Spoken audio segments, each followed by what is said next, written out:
gonna start cheering for us. Let's do what we do best on 3. 1, 2, 3.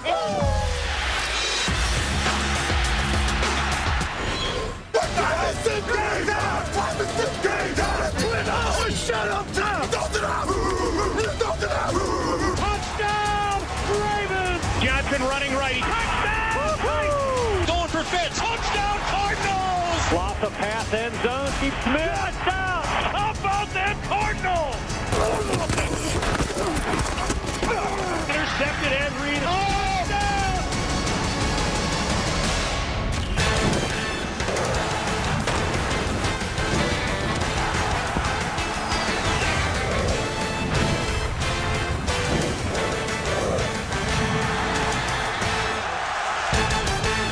Hi, everybody, and welcome into another edition of NFL Primetime. Glad you are here with us. Trey, Wingo, Merrill, Hoge is here. Give me some, baby. Good to see you, baby. Good to see you as well. Divisional round play underway in the NFL, and the early omens, Merrill, did not look good for the Arizona Cardinals. They were traveling to Carolina. Carolina perfect 8-0 in the regular season, including a Week 8 beating of the Arizona Cardinals, and this just in, the Arizona Cardinals 0-5 in the regular season on the East Coast, and they're the Cardinals, after all. Their history not so great, but none of that seemed to matter. Look at the matchup of the wide receivers, but Anquan Bolden, one of those receivers, not there. Tried to get it going with the hamstring, could not play. However, no score, Panthers on the Carolina 40. D'Angelo Williams on the opening drive, rumbling, stumbling, stuttering, stopping, moving. A gain of 31. Merrill, the running game was working. Jonathan Stewart comes in and Starts just like you want. D'Angelo Williams to the left. Stewart up the middle. Touchdown, Carolina Panther. Game over, right? right, blowout underway. Nobody told this to Kurt Warner and the Arizona Cardinals. 3rd and 1, why not go deep to Larry Fitzgerald, who just out-jumps everybody for the ball? Yeah, a little post-corner action. Up high, Larry Fitzgerald. If you got two people around him, his vertical ability and the timing, best in football. And then on the payoff, here it is. Tim Hightower with the touchdown. Cardinals tie the game at 7. Next Panther possession on their own 20. Things started to unravel for the birthday boy, Jake Delhomme. Sacked, stripped by Antonio Smith, who recovers the fumble. You gotta have awareness right there. You got people ready to pull that ball in, slide to left before you make your throw. When you're directing, you've got to be aware. Absolutely. And then trying to pay off here, the inside handoff to Edgerrin James for the touchdown. Cardinals go up 14-7. They're running the ball, Merrill. Ellis looks healthy after those 7 weeks off that were, I don't know how that was. Well, that was annoying, planned, right? Yes, and then another mistake. Jake Delhomme driving them down. It's Dominique Rodgers-Cromartie, an interception. He has a pick, the rookie does, in each of his first 2 playoff games. Cards would get a field goal, so they're up 17-7.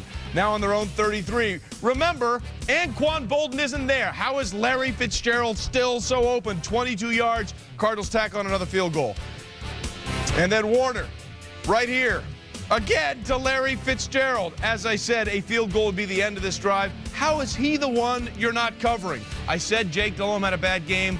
I wasn't kidding. Here to Gerald Hayes, right to him over the middle. Picked off another horrible pass by Jake Delhomme. Things were beginning to unravel. Ensuing Cardinals possession at the 29. Warner throws it to the right. Fitzgerald, now you want to talk effort and ability, gets in for the touchdown. Larry, 6 catches, a $151 and a touchdown at the half, Merrill. Yeah, great job here. The wide receivers to the right, they lift the coverage. See how they lift it? Now they create that void under for Fitzgerald. Great job of getting the ball across the pylon on the inside. 27-7 at the break. You needed some sort of miraculous comeback from Jake Delhomme. It's not going to happen. 3rd quarter, same score. Panthers at the Cardinals 37. He throws it. It's battered around by a couple of people, eventually picked up by Antrel Rolle. 3rd interception of the game for Jake Delhomme. Trust me when I tell you, we're not done. They get a field goal off of that one. 4th quarter at this point, 30-7. Panthers at the Cardinals 17. Jake, what are you doing? Double coverage. That's 4. Picked off by Ralph Brown. John Fox says, you've got to be kidding me. And we're not done. No, we're not. Later in the 4th, Panthers on their own 39. Delhomme, 5 interceptions. 17-34, 205 yards, 1 touchdown, 5 picks, 6 turnovers. Abysmal night for Jake Delhomme, but a huge night for the Cardinal franchise. They win by 20 on the road, move on to the NFC Championship game. You know, I don't know if anybody expected this year. You know, I think we believed that we could do some things, but I'm not sure anybody expected this. But, you know, it's awesome. I was a little worried early because they ripped off a couple of runs on us, but, you know, our defense calmed down, which is one of the things that we haven't done this year. We calmed down, we stayed disciplined, and played a good game. You know, to be in this position is just outstanding. I mean, I've been here for so many years, and we were able to be successful. And to have this opportunity, I mean, it means a lot to me. I know it means a lot to a lot of guys in this locker room that have been here a while. I'd keep that guy around for a while, by the way. All right, let's see old good news, bad news. What do you want first? Let's start with the good news here.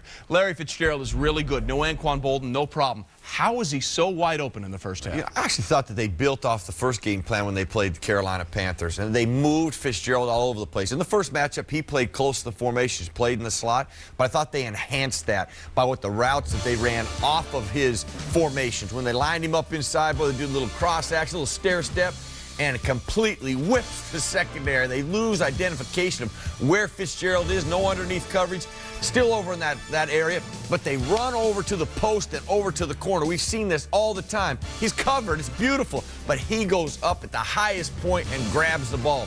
Now, I love this route combination. He's on the other side of the field now. The receiver's on the right. They lift the coverage, create the void, and Fitzgerald comes underneath them and gets in the end zone. So where they lined him up, the kind of routes that they used were the combination of allowing Larry Fitzgerald to be a massive impact player in this one. And when you have a guy like that, and the one thing that we didn't mention, Kurt Warner didn't have anybody around him. No pressure on all those plays. So they did a great job up front. And that's another area. They've struggled up front going into the playoffs. They've played brilliant now. Larry Fitzgerald, just one of the many great players that Rod Graves and Steve Keim, a name you don't hear enough about, their player personnel guy, have drafted over the last 5 years. They've done a great job. They move on. All right, done the good news. Now it's time for the bad news, and unfortunately for Jake Delhomme, it was sort of historically bad. 5 interceptions, a fumble. He becomes only the 3rd quarterback in the Super Bowl era to commit 6 turnovers in a playoff game, and the first since some guy named Brett Favre did it in the 2001 divisional playoffs. I should get the blame, and it's inexcusable, and it's just disappointing. You know, I was apologetic to the guys during the 4th quarter in the huddle. Say, hey, you know, I'm gonna protect you with the ball. And during one, I told them I apologize for not giving us a chance. And you know, that's just how I feel. I'm not looking for sympathy one bit. I mean, that's the last thing that I want. You know, I just want to let them know that you know, the work I put in this week obviously wasn't good enough. Well, I think it may be the understatement of the year to say he's had better birthdays, Jake Delhomme. 34 on Saturday, didn't quite work out. Why?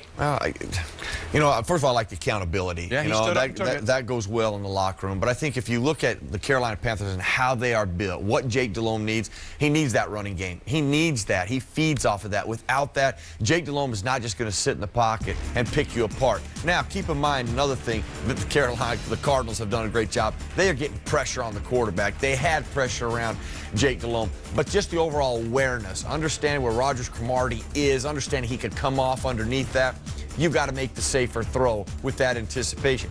Just it goes back to the awareness. When you have those linebackers dropping in that deep area, you have to understand where he is. And I know later in the game, he started to force it. You know, you start trying to press things. On this one, he's trying to throw it to the back shoulder, gets caught in front of him.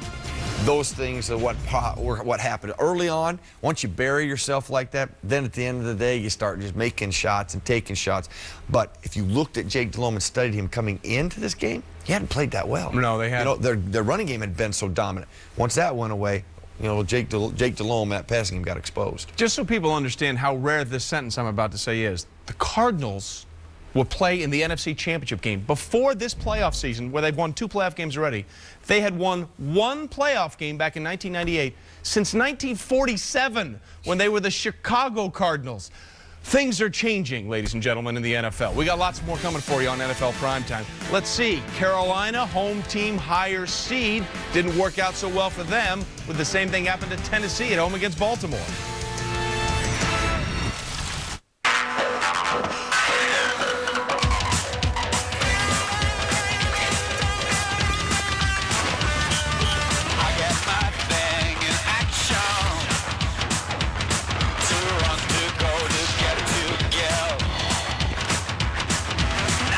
Even know my power.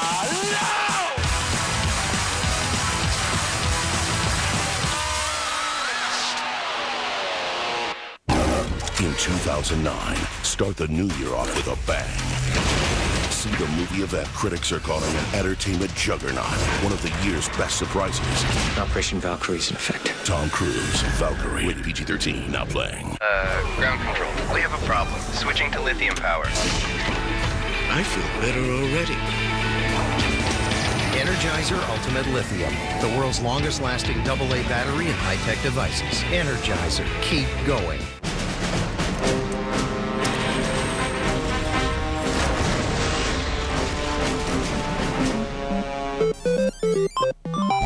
With GameFly, you can get 6,000 of the hottest new and classic games delivered right to your door.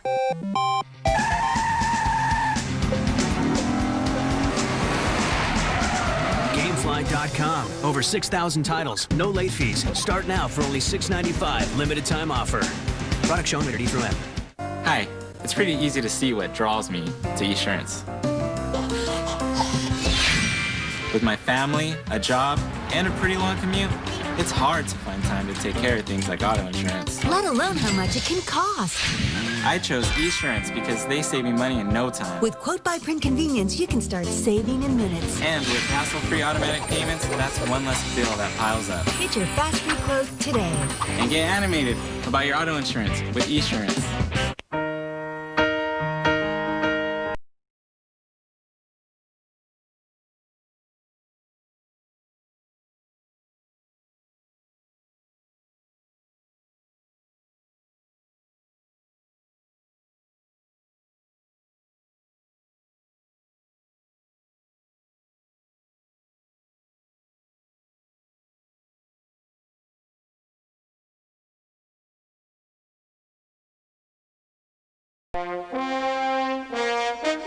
Welcome back to NFL Primetime. Primetime rolls on 6-seeded Baltimore at #1 Tennessee. These two teams really despise each other. It was windy in Tennessee. Looks like it's howling. It could have been howling. Joe Flacco didn't care. Impressive rookie. Chris Johnson, the other impressive rookie. He's for Tennessee. First quarter, Titans first and 10 on their own 35. And making an impression right away is Chris Johnson for a swing pass and a gain of 28. What happened, Merrill? You could tell that Chris Johnson was going to be their factor back right away. They were going to create matchups on him. You get him in open space, very difficult for any linebacker to tackle. Bart Scott on the whiff there, and then Chris Johnson gets a seal, makes one guy miss, and he's in for the touchdown. Boy, he had a great start to this game. Titans up 7-0. Late in the quarter, same score, 3rd and 13 on their own, 48, Joe Flacco. Someone told me he's a very good deep ball thrower. Oh, wait, that was you, Merrill. That's right, baby. Great throw to Derek Mason. The game tied at 7. All this offense from these great two defenses. And then you want to talk about hard hits? Ahmad Hall, meet Ray Lewis right about there. How hard was it? Listen, kids, and never play this game.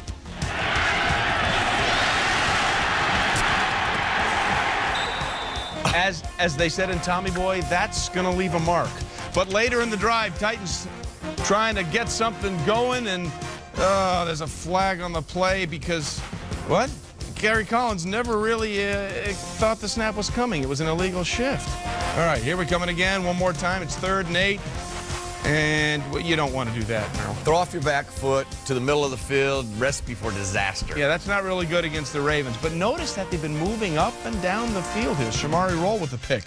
Later in the quarter, Titans 3rd and 4 on the 22. Lendell White in because Chris Johnson hurt his ankle. The ball comes out. Jim Leonard fumbles on it.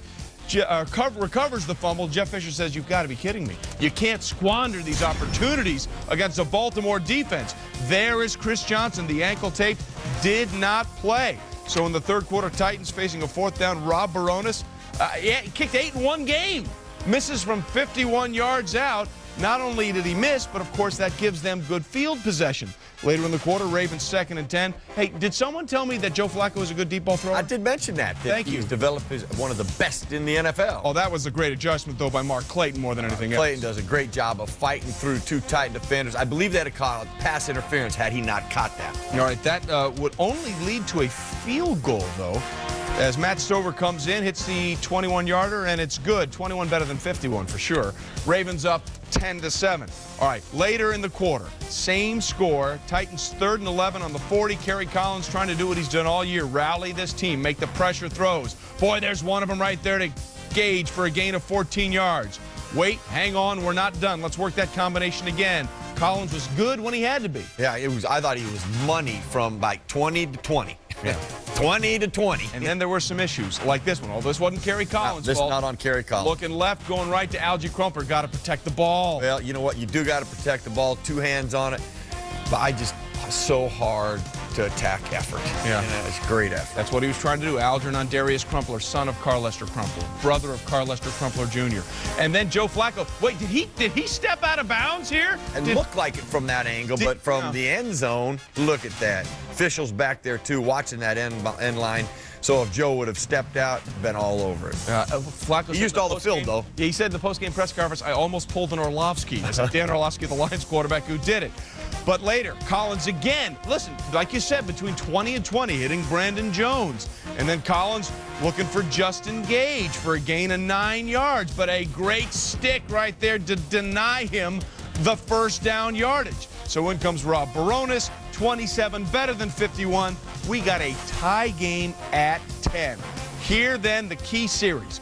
3rd and 2. Wait a minute. Did they get this off before the play clock ran down? Todd Heap makes a huge catch for a gain of 23, loses his helmet. But Merrill, there should have been a delay of game. Go back and look. Usually get a full second after it goes to 1/1000. You may have got a little over it. Oy, boy, if you're on the road. How about that? I was about to say, that's a road call. So that stays. They get away with one. So Matt Stover, one of only 2 original Ravens that moved over in '96 along with Ray Lewis, who was a rookie.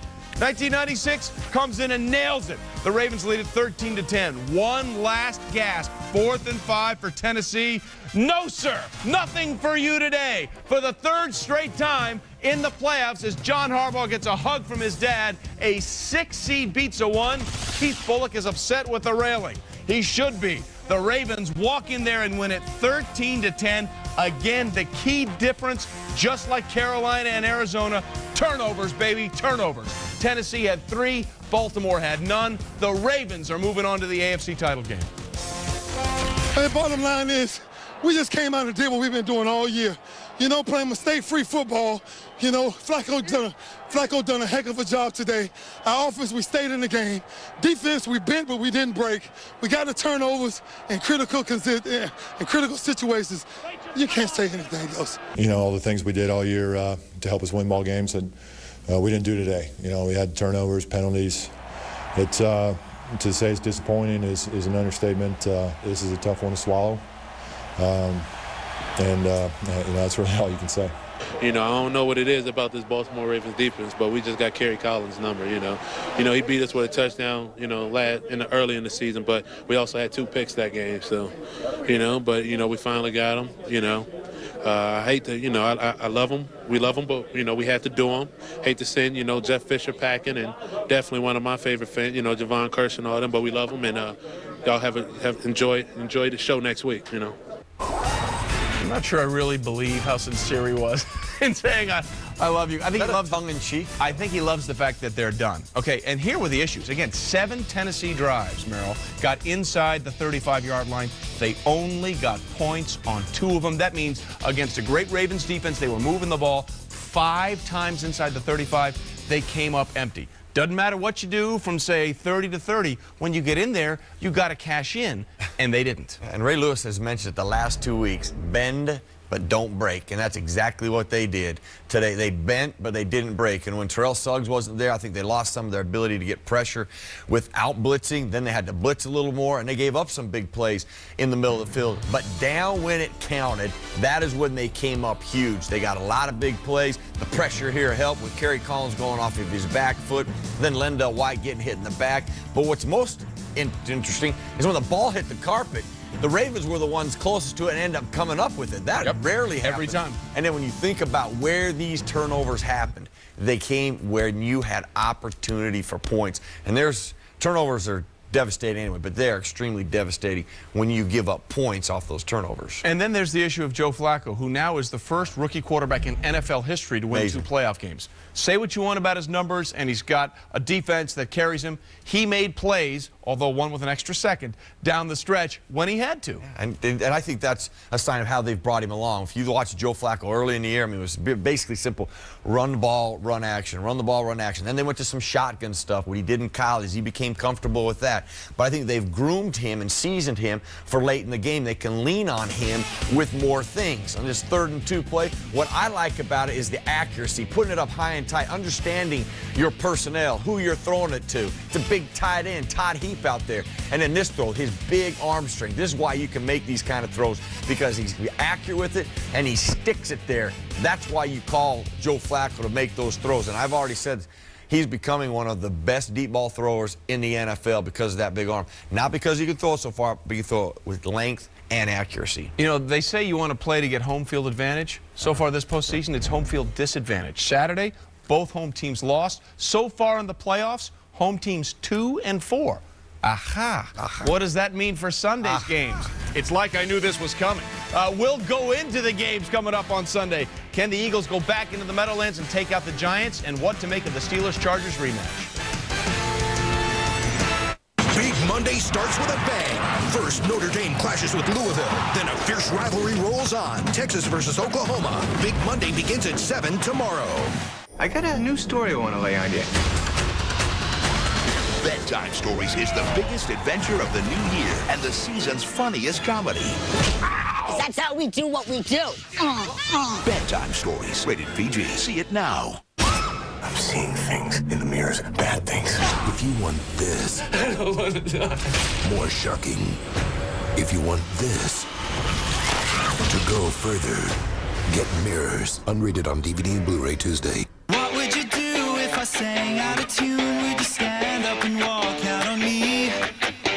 Lend me your ears and I'll sing you a song, and I'll try not to sing out of key. Oh, I get by with a little help from my friends. Yeah, I'm gonna try with a little help from my friends. Oh, I get by with a little help from my friends, with a little help from my friends. Real value from your friends at Hampton.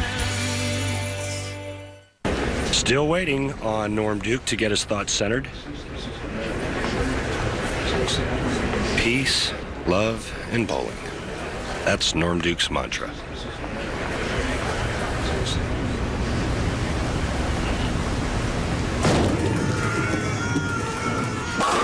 Now that was a strike worth the wait.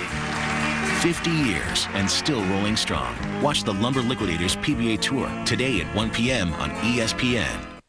News 13 gives you everything you need to know to start your day, keeping you up to date with the latest local headlines from overnight. Weather updates every 10 minutes, showing you what's in store for your morning drive and for the rest of the day. With live traffic reports from all across Central Florida on News 13 Traffic Check. Only News 13 has your traffic and weather together every 10 minutes. Your morning news when you want it. Central Florida News 13. All local, all the time. Only on Bright House Networks.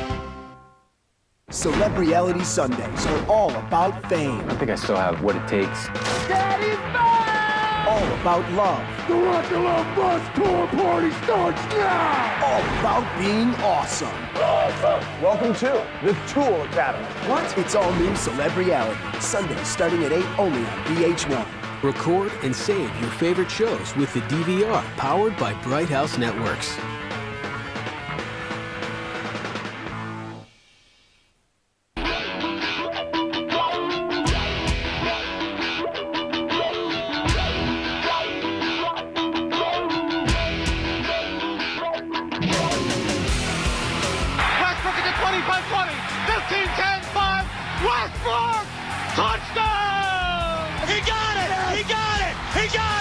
A team of destiny or not? Who knows? Well, rematch divisional round continues on Sunday. Here the game, 6-seeded Philadelphia goes to the Giants.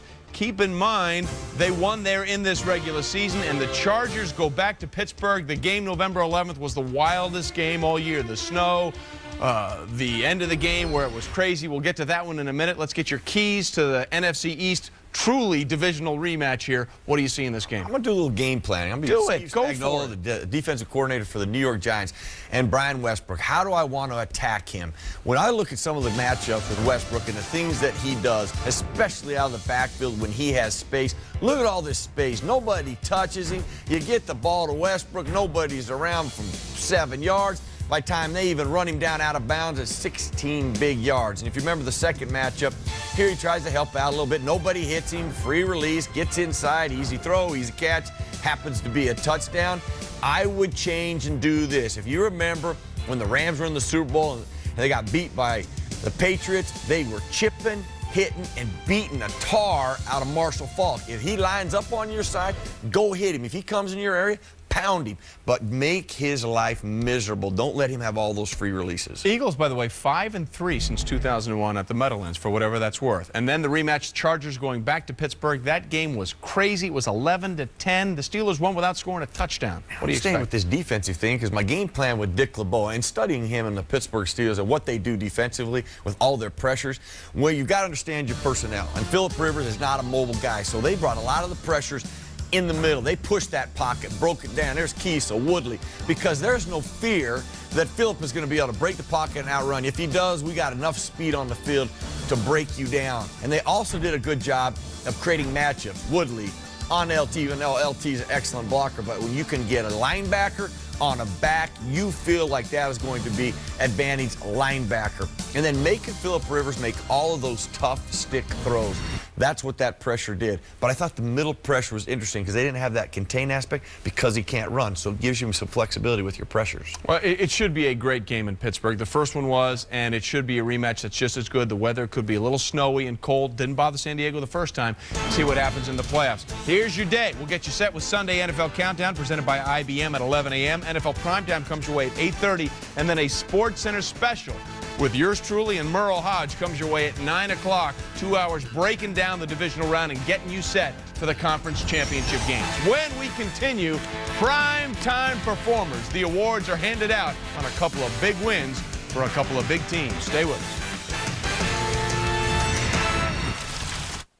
First and second round coverage of the Masters coming in April on ESPN. Fish and chips, mate. Where do you think you are, London?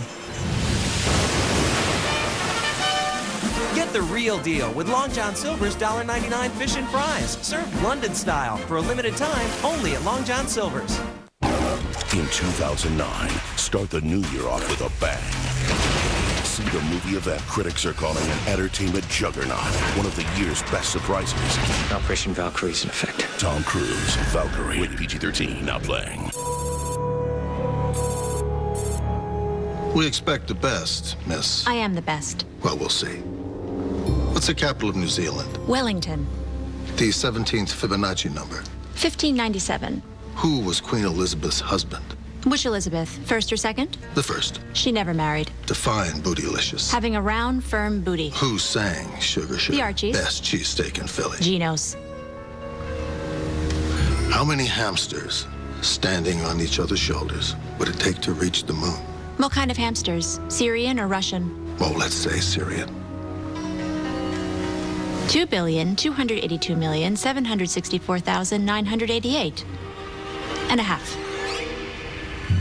Which is which? The one on the right is Shinola. You'll do. Welcome to the Knowledge Generation Bureau. Wednesday, January 21st, the New Year's biggest premiere is finally here. We have to go back! ABC's Lost, the premiere event, Wednesday, January 21st on ABC. Today, Boomer gets the lowdown on all the facial hair in Philly. And from Ham to Harrison, what it takes to be a linebacker in the Steel City. Plus, preview the day's divisional matchups. Sunday NFL Countdown, 11 a.m. today on ESPN. All right, primetime performers. I will start. Larry Fitzgerald is my man. 8 receptions, a $166, 20.8 yards a touch. 41 was his longest, and 1 touchdown. Does it get any better? It was very good, but I will take your statistics and trump them. Although my statistics are pedestrian, the result's historic. Joe Flacco, the first rookie quarterback ever to win 2 playoff games, and he does so without an interception, 11 of 22, a $161. Joe Flacco has gone, ladies and gentlemen, where no quarterback has ever gone before. That'll do it for this edition of NFL Primetime. Did you have fun? Blast. I did too. We hope you did. Merrill, Trey, see you.